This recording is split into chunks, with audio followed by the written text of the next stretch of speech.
If you're not willing to go in there and face yourself, you're not going to find anything. You're going to live right here on surface, man, right here on surface. So if there is an ending to this world and there is somewhere to go and there's a judgment, you're going to get there and you might see a chart.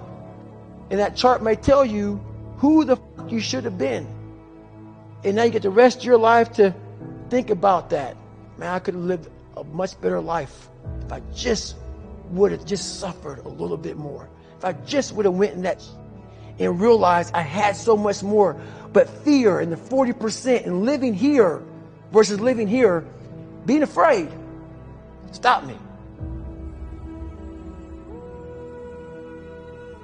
Your biggest enemy, the most important conversation you will ever have in your life is the one you have with yourself. You wake up with it, you walk around with it, you go to bed with it.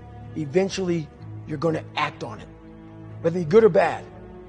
You have to. That's why the whole thing about this book I have, it's about you. It is about you. It's strictly about you finding who you are. So many people die, live 100 years, never fucking know who they are. Never know who they are. You have to look in that mirror and know there's so much more in here, man. Because I can literally right now be a 300-pound guy spraying for cockroaches still to this day. If I did not look in that mirror and say, there has to be more to this. This can't be it.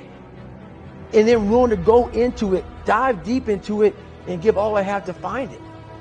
So that's what all that's about. Let's say there's 10 people in this room, and we're all mediocre. But I'm the best of the mediocre people. I now think I'm great. I'm great. We surround ourselves around people that make us feel great. They tell us what we want to hear.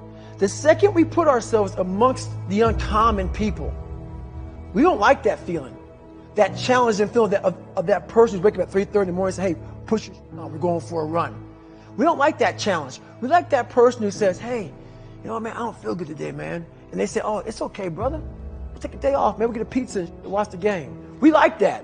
We love that feeling. Why? Because you understand, man, we're good, bro. We don't want that motherfuckers like this. Hey, man, no, bro. Get your fucking shit on, man. Stop being a punk. We don't want that in our lives. We don't want that person who's constantly challenging our weaknesses. We want that person who's constantly, making us feel nice and good and secure in ours. That's the mediocrity of life. We want to be the best amongst the average people. People wonder, how do you stay hungry all the time? Because after I accomplish something, I don't sit back like a lot of guys who graduate buds, graduate this, graduate that. They get comfortable. They wonder why I'm getting weak, man. I don't know, I lost my edge. What's going on? Because once you hit the top of the fucking mountain, guess what happened? I'm good. I'm good. So you wonder why you're falling down now. Because once you reach the top of the mountain, you got to build another one. That's mediocrity. There's a lot of people in mediocrity who have a nice resume, but they're one-timers, man. They hit a one-time deal. They busted it open, got a lot of money, but they're good. You're mediocre now, man. What are you fucking doing today, tomorrow, the next fucking day? That's why I don't listen to theorists. I don't listen to all that bullshit. I listen to a motherfucker who's like this, man.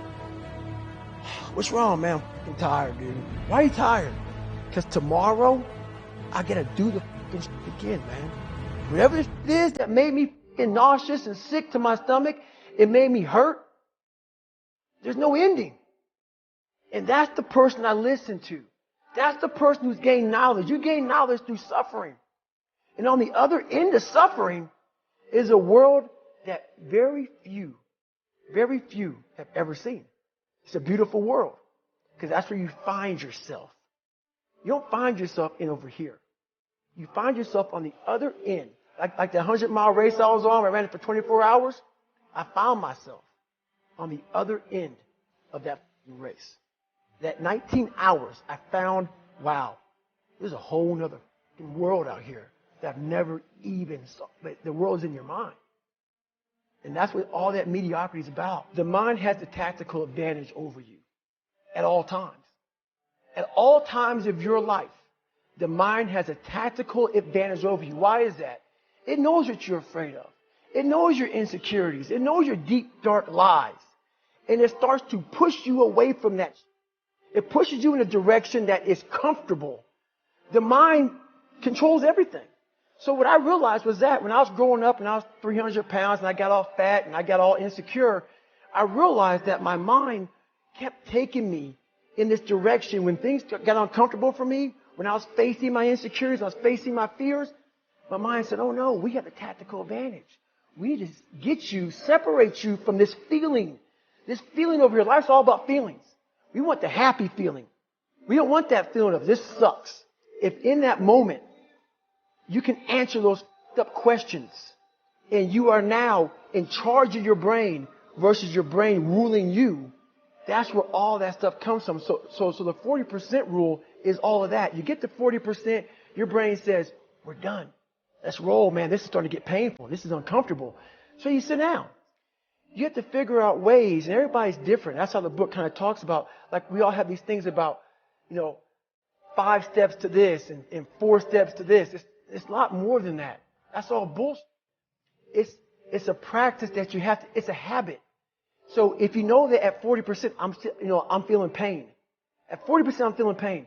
That's where the 40% rule kicks in. Now it starts. Okay, I'm feeling pain. My mind's saying all this to me. It's saying, get out of here, run, flee. The fight or flight kicks in. Okay, we're done. We're not good enough. It starts telling you all these things. You start to believe it because the mind controls all.